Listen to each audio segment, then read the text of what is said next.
Salut à tous. Bon, je crois que les images se passent de commentaires. Il y a des flaques, il y a de la boue partout. Je viens de vider 22 mm du pluviomètre aujourd'hui, j'en avais vidé 45 hier. Il y a des zones à 20 km un peu plus au nord, ils ont eu 80 mm ce week-end, aujourd'hui je sais pas combien. À 5 km d'ici, sur le deuxième site de Samuel, il y a 27 mm aujourd'hui.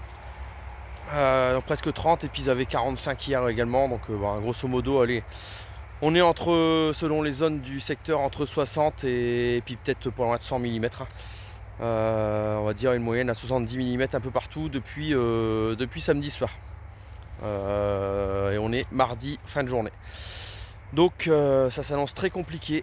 Tout est trempé, on sait rien faire dans les champs, les épandages sont stoppés. On moissonne pas, mais on peut même pas avancer sur les épandages, c'est déprimant.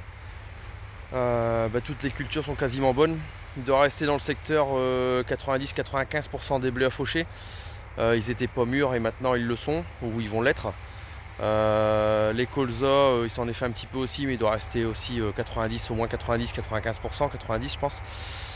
Donc autant dire que rien n'est fait, et on parle pas de la paille, on parle de plus de rien du tout, on patiente, mais bon, le problème c'est que la météo, les prévisionnistes les plus pessimistes nous annoncent, et peut-être plus véridique aussi, pas de beau temps avant quasiment la mi-août, 10-15 août. Croisons les doigts pour qu'ils se trompent. Bon, vous voyez là, on a eu de la pluie toute l'après-midi, quasiment 20 mm cet après-midi, et à le retour du soleil ce soir.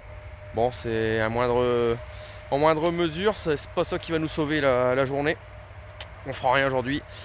Demain, encore quelques averses. Peut-être, on croise les doigts, 2-3 jours de temps plus correct en fin de semaine. Les sites les plus optimistes nous annoncent du beau temps la semaine prochaine, mais j'ai du mal à y croire. C'est quand même assez perturbé. Il y a un flux d'ouest. Chez nous, quand on a un flux d'ouest, c'est des perturbations à répétition ou des averses orageuses. Donc on fera pas grand chose. Bon, hier j'ai pour la énième fois passé sur les pommes de terre, malheureusement. Avec ce temps pluvieux, on est obligé de passer, on n'a pas le choix. Et regardez un petit peu ce que ça donne. Des ornières, les ornières sont pleines d'eau. Et encore dans la partie basse de la parcelle, la partie à plat, là-haut dans le dévers, je vous en parle même pas. C'est pas beau à voir. Bon, elles vont pas manquer d'eau, mais bon, après, à ce qui se dit, et par expérience, les années très très pluvieuses, niveau rendement et qualité de pommes de terre, c'est pas forcément beaucoup mieux qu'une année plutôt sèche. Il faut ce qu'il faut, là, elles vont avoir un stress hydrique, mais dans le mauvais sens aussi. Donc espérons qu'elles acceptent bien ça, que ça se passe bien, et que ça pousse grâce à la flotte et puis les coups de soleil qu'on a un petit peu entre deux. Il y en a qu'un qui profite vraiment fort, on va pas aller dedans parce qu'on va être trempé, mais c'est le maïs. Hein. Il est pas loin il est entre 3 mètres et 3 mètres 50 sur le tour. Et il fait à peu près 2 mètres dans le milieu de la parcelle, le resmi. Donc ça, par contre, c'est très positif. Par contre, est-ce que ça va faire que du feuillage et ça fera pas beaucoup de grains? Ça, c'est un risque aussi, parce que tout ce qui est en feuillage, il sera peut-être pas dans le grain non plus. Bon, à voir. C'est plutôt prometteur, mais ce sera à voir. Il faut espérer que les pommes de terre et le maïs nous rattrapent un petit peu les blés, parce que bon, le reste des blés, il est plutôt pas trop vilain par rapport à la première parcelle que j'ai récoltée. Mais ça sera pas une année record. Et avec la pluie qu'on a là, la qualité elle descend un petit peu tous les jours. On va perdre des points de PS, on va perdre un petit peu de tout. Donc espérons que le temps s'améliore. Voilà, bon, je voulais juste vous faire un petit retour sur ces quelques jours là, et qu'en plus apparemment vous aimez bien les petites vidéos comme ça au quotidien.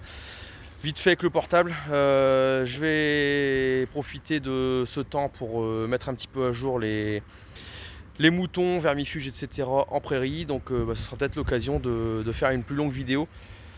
Allez voir un petit coup les blés qui restent à faucher, là, voir un peu dans quel état ils sont, s'il y a une journée un peu plus correcte demain ou jeudi. Prendre la caméra, vous emmener voir ça, et puis vous emmener voir les moutons aussi. Je pense qu'on va faire ça, je pense demain ou d'ici la fin de semaine. Voilà, allez, je vous laisse là-dessus. Bonne soirée à tous, salut.